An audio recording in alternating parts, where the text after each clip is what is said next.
nag-ano pa, nagtatanim na ng palay. Ayan. Dito pala ang inuna bago doon sa kabila. May pasok pa naman ako. Walang tao, sila lang. Sana kung wala akong pasok, pwede akong tulong-tulong.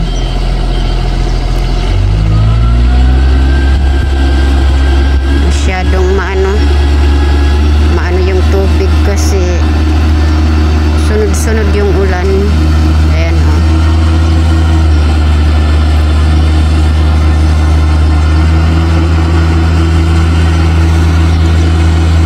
Dalawa lang sila, yung asawa ko at saka yung bayaw niya.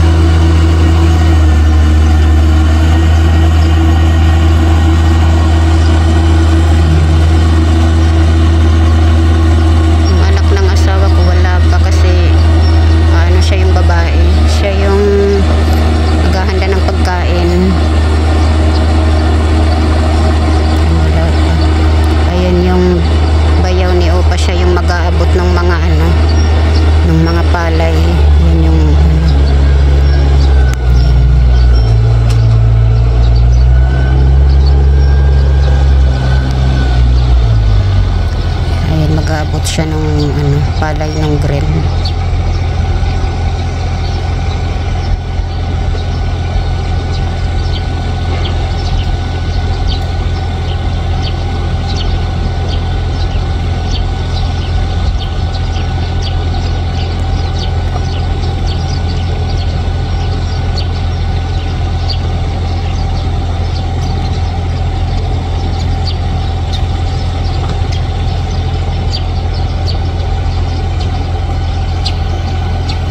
Yung iba nagtaniman na, yung iba wala pa, pero ngayong month na to or ngayong week, ganun, bago matapos yung May, nagpakatanim na yan. So yan yung asawa ko, yung dito sa kabila hindi pa. Yan. Tsaka meron pa doon, ayan, yan yung may yellow, yan eh, pero maliit lang yun.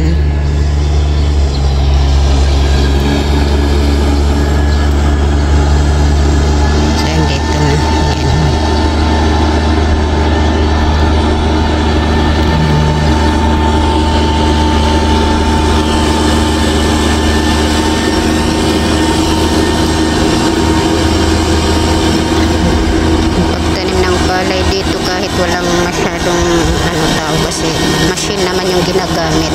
Nga lang dapat merong nag-aabot ng ng palay, yung grill. Ayan yung tinatanim. Maya-maya papasok na ako.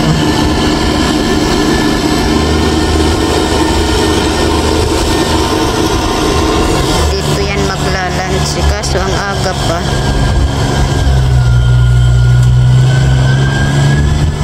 Tubig, hindi niya masyadong inanuhan.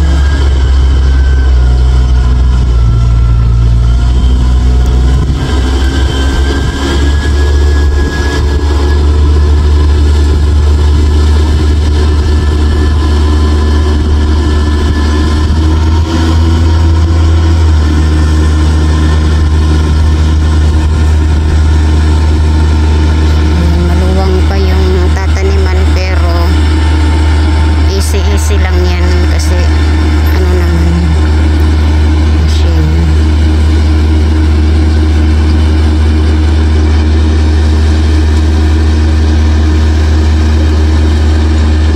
Ay, nag-aabang lang doon yung bayaw ni Opa, siya yung taga-abot ng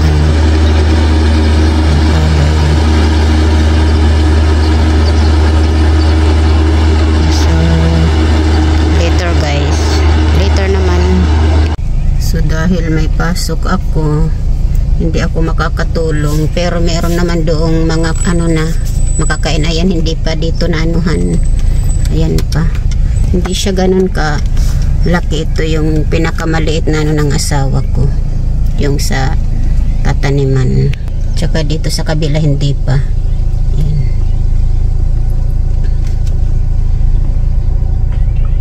Ayan. Doon sa baba pa lang ang inanuhan, pero hindi pa tapos. hindi ako makakatulong kasi marami kaming trabaho ngayon, hindi ako pinayagan. Ayan yung palay niya, ayan.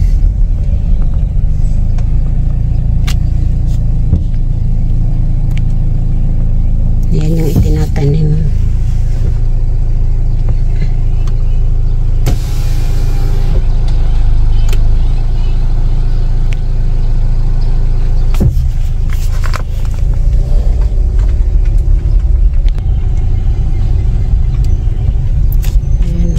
Sila lang, asawa ko at saka yung bayaw niya.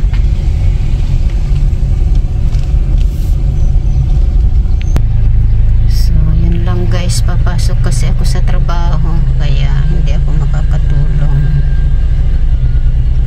Ayan.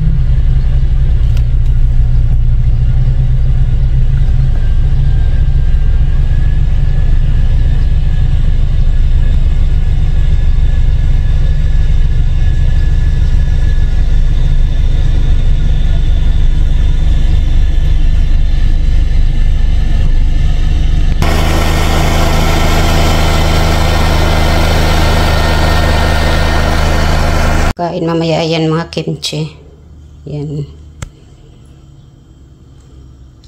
Yan yung kakainin ng nagtatanim ng palay. At saka itong sabaw. Yan, kimchi chigi. Ang nagluto yung kapatid naman ni Opa. Yan. Diba, ang pula. Talagang maanghang. Tapos itong nasa plastic isda. Yan. At saka meron ding karne sa lang yan anong tawag nito, iboboil, tapos sasawsawan nitong itong bagoong. Yan. So yan yung pagkain nila. Siyempre nakahanda din yung tubig. Yan. May nilagay na ako sa ref.